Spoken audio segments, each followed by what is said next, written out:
Social media కుటుంబాలను ఆగం చేస్తోంది. ఇన్స్టాగ్రామ్లో పరిచయమైన 40 ఏళ్ల ఆంటీని పెళ్లి చేసుకున్న 25 ఏళ్ల యువకుడి ఘటన విషాదంగా ముగిసింది. విశాఖపట్నానికి చెందిన పద్మకు భర్త, మెడికల్ రిప్రజెంటేటివ్గా పనిచేసే కొడుకు, డిగ్రీ ఫైనల్ ఇయర్ చదువుతున్న కూతురు ఉంది. పద్మకు ఇన్స్టాగ్రామ్లో శ్రీకాళహస్తికి చెందిన సురేష్తో పరిచయం ఏర్పడింది. ఆ పరిచయం కాస్త ప్రేమగా మారడంతో సురేష్ కోసం శ్రీకాళహస్తికి వెళ్ళింది పద్మ. కుటుంబ సభ్యులు పోలీసులకు ఫిర్యాదు చేసి పద్మను తిరిగి ఇంటికి తీసుకువచ్చారు. అయినా వినని పద్మ 9 నెలల క్రితం మళ్లీ వెళ్లి సురేష్ను పెళ్లి చేసుకుంది. పెళ్లైన దగ్గర నుంచి ఇద్దరి మధ్యలో గొడవలు రాగా టిఫిన్ భోజనం వేస్ట్ చేస్తున్నామంటూ సురేష్ పద్మను మందలించాడు. దీంతో మనస్తాపానికి గురైన పద్మ ఉరివేసుకుని ఆత్మహత్య చేసుకుంది. దీంతో పద్మను చూసి భయపడిన సురేష్ పురుగుల మందు తాగాడు. ఇంట్లో నుంచి దుర్వాసన రావడంతో చుట్టుపక్కల వారు పోలీసులకు సమాచారం ఇచ్చారు. సురేష్ను ఆసుపత్రికి తరలించగా చికిత్స పొందుతూ చనిపోయాడు.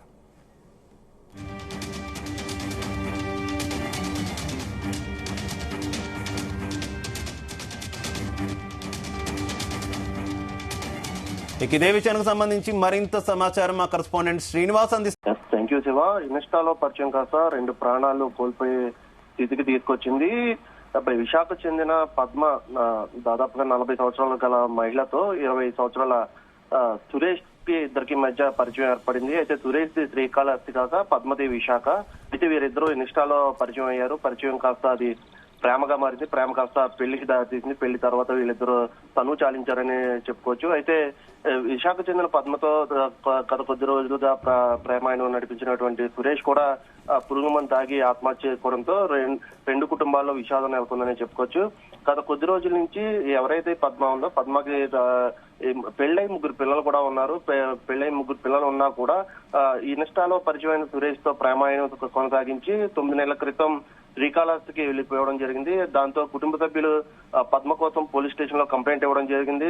తిరిగి మళ్ళీ విశాఖ తీసుకొచ్చారు. అయితే మళ్ళీ తిరిగి 9 నెలల క్రితం వీరిద్దరూ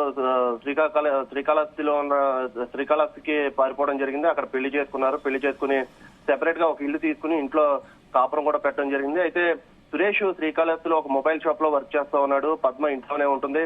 అయితే వీరిద్దరికి మధ్య మనస్పర్ధలు ఏర్పడి పదే టిఫిన్ భోజనం వేస్ట్ చేస్తుందంటూ కూడా సురేష్ మందలిస్తూ ఉన్నాడు.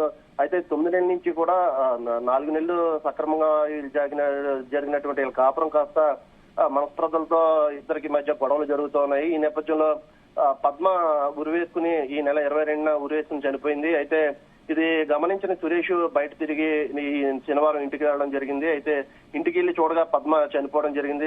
చనిపోవడంతో గత రాత్రి సురేష్ కూడా పురుగుల మందు తాగి ఆత్మహత్యకు అయితే పాల్పడ్డాడు. అయితే ఇద్దరు కూడా సురేష్ ని ఒకటిన ఆసుపత్రికి తరలించారు. ఆసుపత్రి తరలించినా కూడా అతను కూడా అక్కడ చనిపోవడం జరిగింది.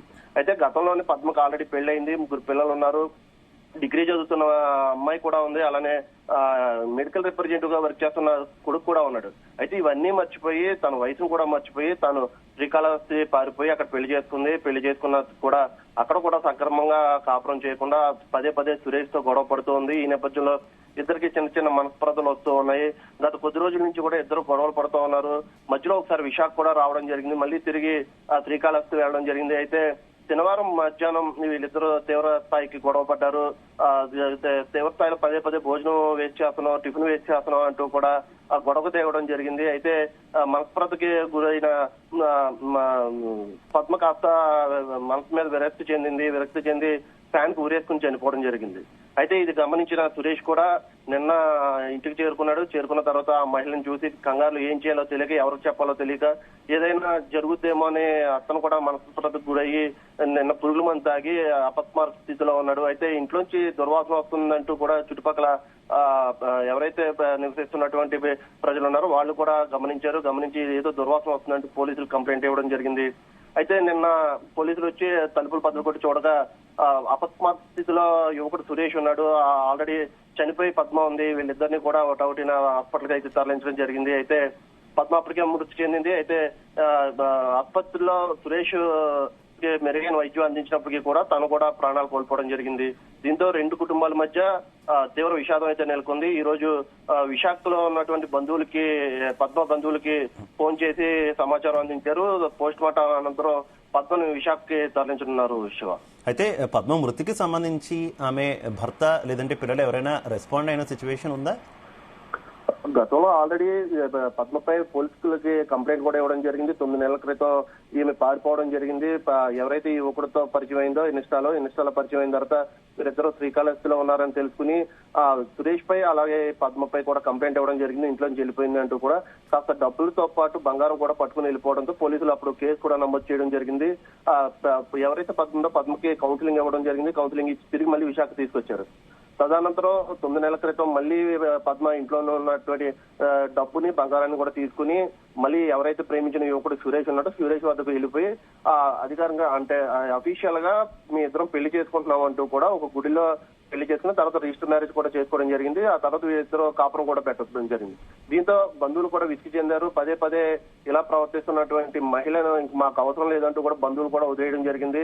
తర్వాత వీళ్ళిద్దరు శ్రీకాళహస్తిలో కాపురం పెట్టడం జరిగింది. కాపురం పెట్టింది 9 నెలలు గడవక ముందే వీరిద్దరి మధ్య మనస్పర్ధలు ఏర్పడ్డాయి. మనస్పర్ధలు ఏర్పడిన తర్వాత వీరిద్దరూ తనువు చాలించడం జరిగింది. అయితే బంధువులకైతే సమాచారం ఇచ్చినా కూడా బంధువులు ఎవరో కూడా శ్రీకాళహస్తికి వెళ్లే పరిస్థితిలో లేనట్టుగా మనకు సమాచారం అందుతుంది. తాను పిల్లల్ని బంధువుల్ని కూడా వదిలేసి వెళ్లిపోయిన మహిళ మాకు అవసరం లేదు, పద్మతో మాకు ఎటువంటి సంబంధాలు లేవంటూ కూడా పోలీసులకి అయితే సమాచారం ఇచ్చినట్టు తెలుస్తూ ఉంది. ప్రస్తుతానికైతే మరి బంధువులు వస్తారా లేదా అనే దానిపై కూడా సందిగ్ధత అయితే నెలకొంది. పద్మ ఇలా చేస్తుందని పిల్లలు కూడా బాధపడుతూ ఉన్నటువంటి పరిస్థితి. 40 సంవత్సరాల వయసులో ఈ ప్రేమ ఏంటి అంటూ కూడా బాధపడుతున్నటువంటి పరిస్థితి. Shiva. Right, okay, thank you.